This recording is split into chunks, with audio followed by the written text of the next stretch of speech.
안녕하세요. 저는 숭실대 화학과 홍진우고 이번 졸업 논문 주제로 Characterization of spike glycoprotein of SARS-CoV-2 on virus entry and its immune cross-reactivity with SARS-CoV에 관련된 논문에 대해서 리뷰를 하도록 하겠습니다.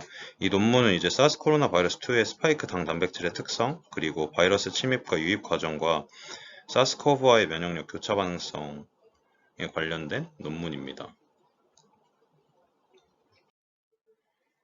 이제 논문 제목에서 있는 이 스파이크 당 단백질은 여기 오른쪽 하단에 보이는 그림에 이렇게 외곽 표면에 있는 스파이크 단백질 부분이고, 이제 2002년도를 기점으로 베타 코로나 바이러스는 총 3개의 인수 감염 전염병을 일으켰는데, 첫 번째로 2002년도부터 2003년도까지 사스 코로나 바이러스, 2012년도에는 메르스 코로나 바이러스, 그리고 2019년 후반에 새롭게 등장한 사스 코로나 바이러스 2입니다.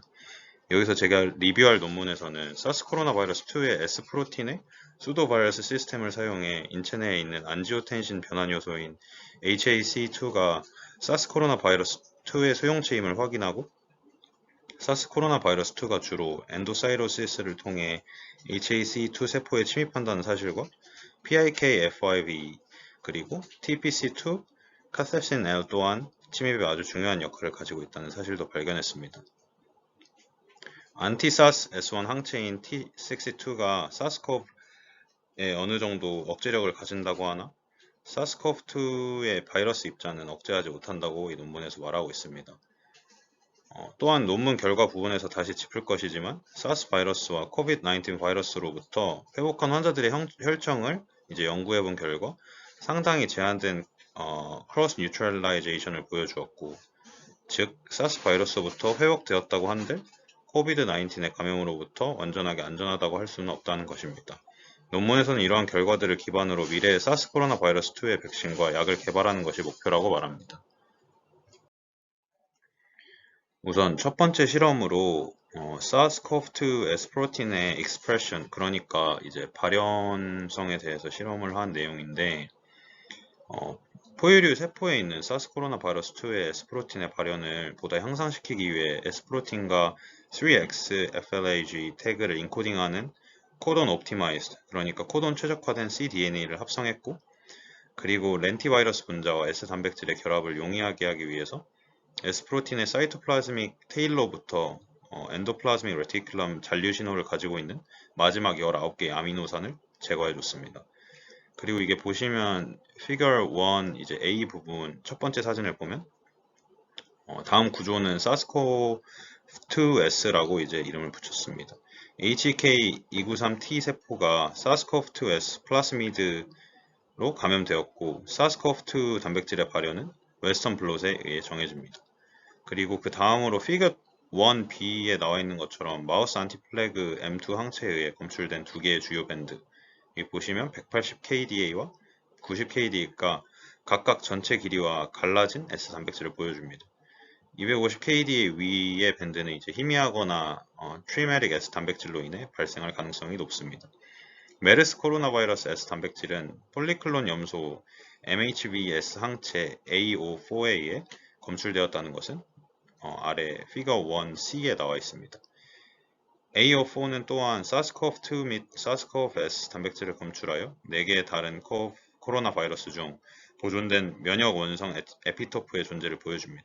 아마도 선형 에피토프는 S2에서 가능성이 높고, SARS-CoV-2와 SARS-CoV의 S1 서브 유닛은 아미노산 일체성이 거의 64%에 가깝습니다. 하지만 그럼에도 불구하고 여기 피겨 1D에서 볼 수 있듯이 SARS-CoV-2S 단백질은 이 토끼 폴리클론 사스 S1 항체 T62에 의해서 거의 검출되지 않았으며, T62 항체에 대한 주요 에피토프가 S1의 비보존 영역을 포함한다는 것도 보여줍니다. 마지막으로 피겨 1E와 F 부분에서 볼 수 있듯이 SARS-CoV-2S 단백질은 단일 클론 사스 S1 항체 또는 메르스 S2 항체에 의해 검출되지 않았다는 사실도 확인할 수 있습니다. 두 번째 실험은 사람의 ACE2는 SARS-CoV-2의 수용체임을 보여주는 실험입니다. SARS-CoV-2S의 수도비런이 인간 원숭이 및 박쥐세포를 변환할 수 있는지 여부에 대해 실험을 했습니다. VSV-G 수도비로는 양선 대조군으로서 사용되었지만 스파이크 단백질이 없는 볼드한 입자는 부정적인 대조군으로 작용했습니다. 예상대로 여기 피거 2a에 나와 있듯이 모든 세포 유형은 VSV-G의 슈도비론에 의해 효과적으로 변형이 되었다는 사실을 알 수 있습니다. 모의 대조군과 비교하여 사스코브2S의 수도비론은 사스코브-S의 수도비론과 유사한 수준에서 CLLU3 세포에서 루시퍼레이스 활동이 500배 이상 증가하는 것으로 나타났고 피거 2a에서 확인할 수 있습니다. HH7 및 VERO 81 세포는 또한 사스코브2에 의해 변환될 때 루시퍼레이스 활동의 대략 10배 정도의 증가를 보여주었습니다. LLC-MK2 세포의 트랜스포링은 이제 사스코브2S 수도비론보다 사스코브2S의 수도비론이 더 높았으며 사스코브2와 사스코브 사이의 S 단백질에 의해 매개되는 LLC-MK2 세포에 대한 바이러스 엔트리에 약간의 차이가 있을 수 있음을 보여줍니다. 실험에서는 그때 어떤 코로나 바이러스 수용체가 입구 수용체로 사스코브2S 단백질에 의해 사용될 수 있는지 여부에 대해서 알아보았는데 사스코브2 수도비론은 인체 내의 COV2292의 수용체인 아미노 펩티디아제 N을 안정적으로 발현하는 BHK 세포를 변환하는 데 사용됐습니다.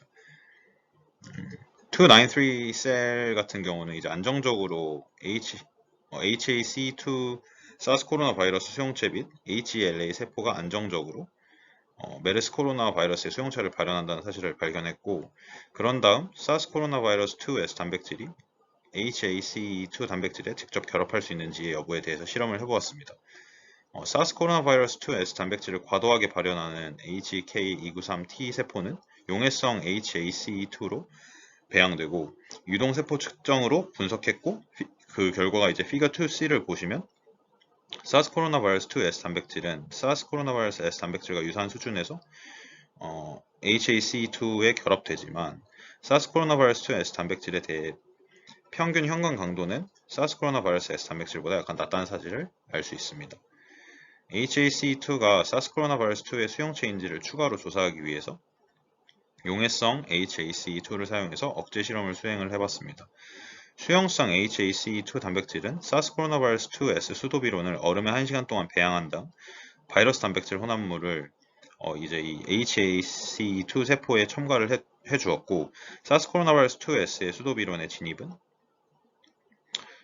이제 10ml와 50ml에서 수용성 HAC2의 사전 배양에 현저히 떨어졌다는 사실을 알 수 있었고, HAC2가 수용체 및 수용성 HAC2가 사스 코로나 바이러스 2 감염에 대한 치료 억제제로서 사용될 수 있다는 개념에 힘을 실게 된다는 사실을 알 수 있습니다. 다음으로는 사스 코로나 바이러스 2가 이 엔도사이토시스를 통해 HAC2 세포에 진입하는 것에 대한 실험입니다. 사스 코로나 바이러스 2S 수도비론의 대부분의 S프로틴들은 쪼개어져 있습니다. 앞서 보았던 피겨 1에서도 나오는데, 그래서 우선 사스 코로나 2S 수도비론들이 엔도사이토시스를 통해 통과하는지 아니면 세포 표면을 통해 통과하는지에 대해서 실험을 해보았습니다. HK293, HAC2 세포는 리소소포픽 에이전트, 암모니아 염화 그리고 바필로마이신 A로 실험을 했고, 바이러스 엔트리에 미치는 영향을 평가했습니다. 그리고 논문에서는 이제 이전 보고서와 일치한다는 사실을 알아냈고, NH4CL 및 바필로마이신 A는 사스 코로나 바이러스 S 및 VSV-G 수도비론의 진입이 99% 이상 감소했다는 사실을 알 수 있습니다. 사스 코로나 바이러스 2S 수도비론과 NH4CL 또는 바필로마이신 A와 함께 배양되었을 때 HAC2 세포에 대한 98% 이상의 감소가 나타났고, 피거 3a에 나와 있듯이 사스 코로나 바이러스 2S 수도비론이 스파이크 프로틴이 갈라졌음에도 불구하고 HAC2 세포를 통과할 때 대체적으로 엔도사이토시스를 통해 침입한다는 사실을 알 수 있습니다. 그 다음으로는 사스 코로나 바이러스 2 엔트리에 가장 중요한 역할을 하는 PIKFYV와 TPC2에 대한 존재인데 우선 인산염은 엔도사이토시스에서 많은 필수적인 역할을 합니다. 그 중 하나는 PI35P2인데 이는 초기 엔도섬부터 후기 엔도섬까지 역학을 관장합니다.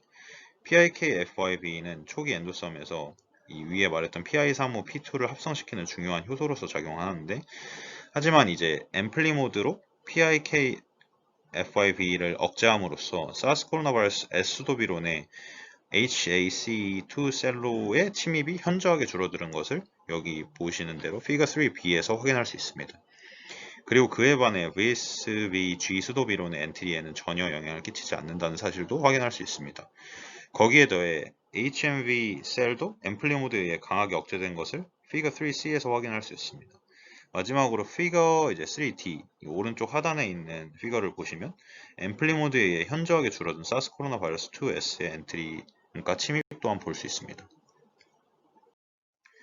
다음으로는 사스 코로나 바이러스 2에 대한 이 카셉신의 억제 효과입니다. S 단백질에서의 프로티아즈 활성화는 코로나 바이러스의 침입을 위한 중요한 단계인데 그리고 이제 이 리소섬의 카테핀은 사스코브와 메르스코브가 엔도사이토시스를 통해 들어올 때 매우 중요한 역할을 하는 것을 발견했습니다. 그리고 사스코브2의 침입에 카테핀이 필요한지 여부를 조사하기 위해 HK293은 카셉신 BLH 그리고 카셉신 B 억제제 아니면 카셉신 L 억제제 중에 하나로 처리가 되었습니다. VSV-G 수도비로는 음성 대조군으로서 사용이 되었는데 그 이유는 이제 VSV-G는 프로티스 활성화가 필요가 없기 때문입니다. 여기 왼쪽 하단에 있는 피거 4A의 HAC2 세포의 E64D 트리트먼트 부분을 보면 사스코로나2S 수도비론이 92.5%로 감소된 것을 확인할 수가 있고 또한 카셉신 B 억제제는 바이러스 침입 효과가 거의 없다는 것도 보여짐과 동시에 카셉신 L 억제제는 사스코브2S 수도비론의 침입을 76%까지 낮춘 사실을 확인할 수 있습니다. 다음 실험은 SARS-S1-T62 항체가 SARS-CoV-2S 단백질에 미치는 영향입니다. 이전 실험에서 SARS-CoV-2가 폴리클로널 토끼 SARS-S1 항체와 약하게 반응을 했었습니다. 그래서 이번 실험에서는 과연 자연 입체 형태의 SARS-CoV-2 프로틴이 SARS-S1-T62 항체에 의해 인식될 수 있는지에 대해서 실험했습니다. SARS-CoV-2S 단백질을 일시적으로 발현하는 HEK293T 세포가 폴리클로널 SARS-S1-T62 항체와 함께 배양되었고 그리고 이후 유세포 분석기로 분석을 해보았습니다. 여기서 SARS-CoV-S는 양성 대조군으로서 사용이 되었습니다. 그리고 예상했던 대로 293T 세포 표면에 있던 SARS-CoV-S 단백질은 폴리클로널 SARS-S1-T62 항체가 감지해내었습니다. 그에 반해 폴리클로널 토끼 SARS-S1-T62 항체에 바인딩되어 있는 SARS-CoV-2S 단백질은 매우 적은 상태로 발견이 되었습니다. 이제 마지막 실험 부분인데 이제 이 부분은 이 환자의 혈청을 이용한 사스와 코비드-19의 교차 중화성 실험입니다. 이제 토끼 폴리클로널 사스 S1 항체가 중화 반응해서 사스코브2를 대상으로 눈에 띄는 반응성을 보여주지 않았기 때문에 과연 사스와 코비드-19으로부터 회복한 환자의 혈청은 사스코브-S와 사스코브2S 수도비론을 중화시킬 수 있을까에 대한 의문을 가지고 실험에 임했습니다. 사스에서부터 회복된 환자의 혈청과 코비드-19으로부터 회복한 5명의 혈청을 얻었고 HAC2 세포에 대한 중화 반응성에 대해서 실험을 했습니다. 사스로부터 회복된 환자로부터 얻은 혈청은 사스코브-S 수도비론으로의 변환에 아주 큰 억제력을 보였으나 평범한 중화 반응성을 보였습니다. 그와 대조적으로 코비드-19에 걸렸다가 이제 회복한 총 5명의 환자들로부터 얻은 혈청은 아주 효과적인 중화 반응성을 보였지만 사스코브-S 수도비론의 변화에는 크게 억제력이 없는 것으로 결과가 나왔습니다. 이 부분에 대해서는 이제 오른쪽에 있는 피겨 6B 부분을 참고하시고 그리고 이 왼쪽에 있는 테이블 1 부분도 참고하시면 좋을 것 같습니다. 마지막으로 이제 결론 부분입니다. 이번 실험에서 HAC2 세포의 SARS-CoV-2S 단백질의 침입은 대부분 엔도사이토시스를 통해 이루어진다는 것을 알아내었고 PIKFIV TPC2 그리고 카셉신L이 바이러스 침입에 아주 큰 역할을 하고 있다는 것도 알아내었습니다. 마지막으로 코비드-19 환자의 혈청과 사스 환자의 혈청으로부터 코비드-19과 사스와 그리고 사스코브2 사이에 매우 제한된 중화 반응성이 존재한다는 사실도 밝혀되었습니다. 이 실험과 논문의 발견을 통해 앞으로의 코로나 바이러스의 백신 개발에 도움이 될 것입니다. 이 레퍼런스 부분은 이제 이 논문에서 참고 자료 부분이어서 제가 그대로 가지고 왔고 한번 확인해 보시면 될 것 같습니다. 감사합니다.